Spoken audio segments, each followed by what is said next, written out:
And the first question is, why are the tikkun midot, the correction of attributes, so important in Judaism? First of all, we're born with unique, special qualities, attributes, each with its own set of unique qualities, desires, later to come habits that suppose are hereditary. I'm not really involved in the bringing up, the raising of my grandchild. I see him once a week, maybe for 5 minutes. But my wife, who is involved in his upbringing, says that he behaves exactly like you. Where does it come from? That's how it is. He also sits the way you do, demands the way you do, speaks the same way. Only she treats me differently than she treats him. What she doesn't like about me, she likes about him. Love covers for all crimes. What can you do?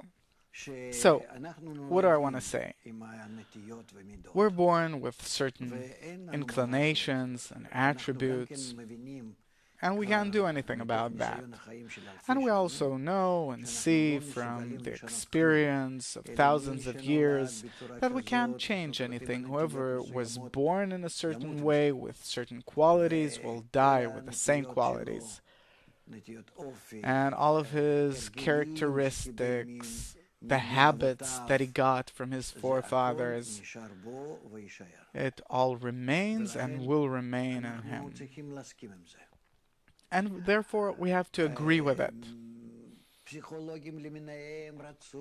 Different psychologists wanted to change these things, and they elicit different programs and methods as to how to reduce these qualities and increase those qualities. That's not good.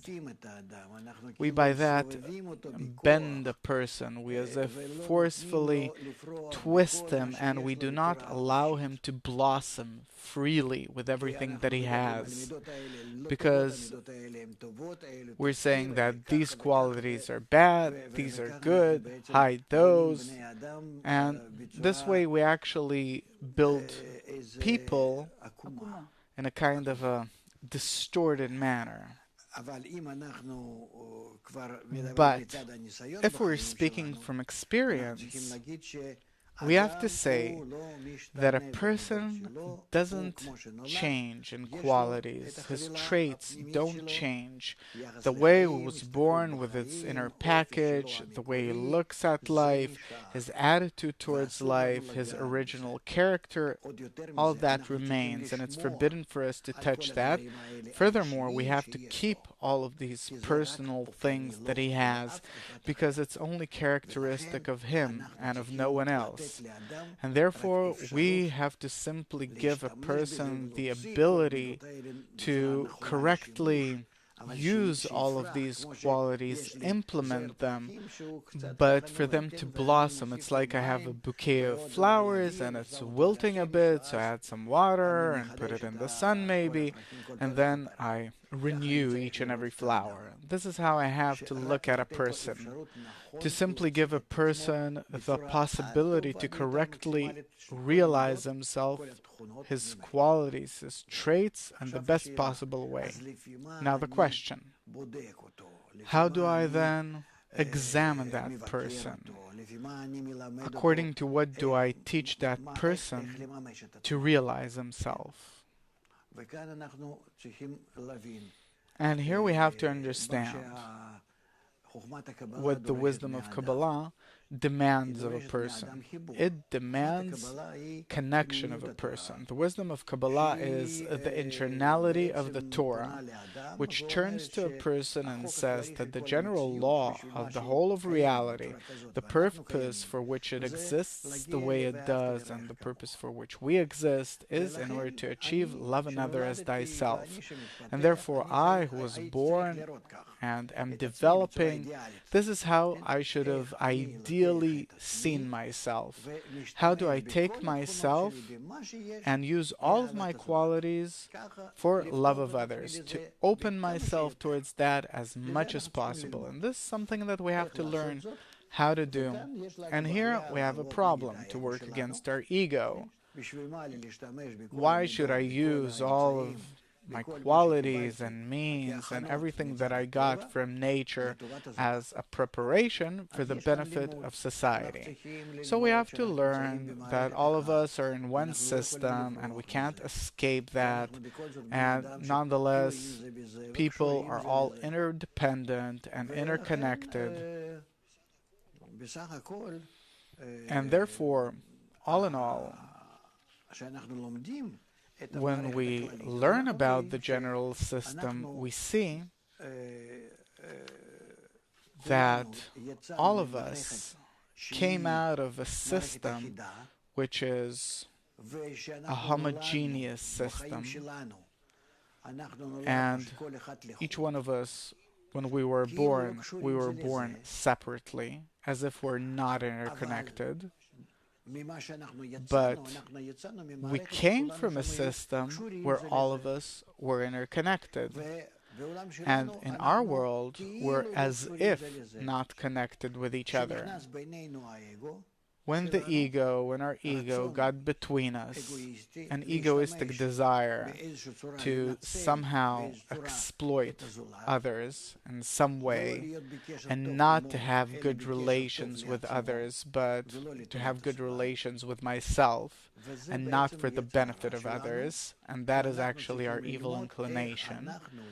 And we have to learn, how do we take all of our attributes, our characteristics, all that we were born with, how do we direct that for the benefit of others, for the right kind of connection between us, in order to return to be in a homogeneous system, so that our relations will be such that we will all feel ourselves as cogwheels in a single system.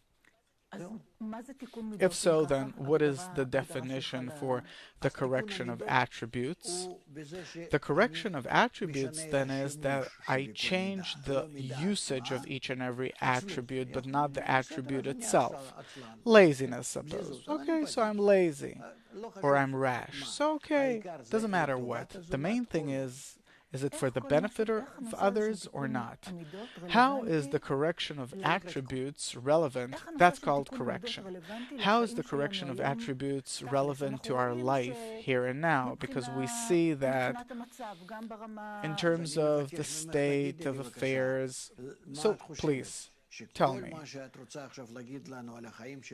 everything that you're thinking about right now, that you want to tell us about life, that it's like this and like that, is it not a result of using your attributes incorrectly, not for the benefit of others? It's always the result of that. Can you explain that a bit? Yeah, our life is bad because we don't know. Each of us doesn't know how to use our attributes in a good and correct way towards others. As a society, as individuals, we're investing plenty of energy in order to try and solve our problems. No, we're not solving problems at all. Yeah, but we're trying. We're investing in many methods and ways, and what you're talking about now to improve our relations is something that we didn't even think about, didn't cross our mind. We're not turning to the solving of problems this way, but in many other different ways. A person tries to go to a psychologist in order to correct himself. Countries have advisors, and so on and so forth. We understand that something is corrupted and we're trying to correct it. So A, why don't we see this solution as something possible and we're looking for other kinds of solutions? And why do you think that this is the thing that will give us the real solution? A, none of us can correct themselves. No one can correct his own attributes. They're uncorrectable. The only thing that we can do is change a person's attitude towards other people. That's it. That's the only thing that you can do. You can't do anything differently. Only a person's attitude towards others. Why don't we see it as a solution? We don't see it because in order to change my attitude towards others, this is something that I feel that I don't benefit from it. Why do I have to treat you nicely? It costs lots of energy, calories in terms of actions and thoughts. Why should I do it? My ego, my pride, does not allow me to do it. And therefore, we're not doing it. And that's it. And why should I do it? You're saying that it's much easier for me to change something that will give me more strength, more options to play around with life so it will benefit me than trying changing my attitude towards others and contributing to them instead of to myself. We're following our nature, our ego, and this is why we do the things the way we do them. To do everything only according to our egoistic desire. And then, of course, I do not correct my attributes because I can't correct them. I only hide some of them. Others I emphasize, meaning I'm engaged in something completely different. I have to be free in terms of my attributes, not to hide anything or emphasize anything, to simply be myself, not to contract myself or put myself into some kind of a special framework that will take care of me in a special style, manner, social education. I don't have to get any kind of education like the Queen of England and so on. I don't need these things. It's also gross. It's all one big lie, and that's it.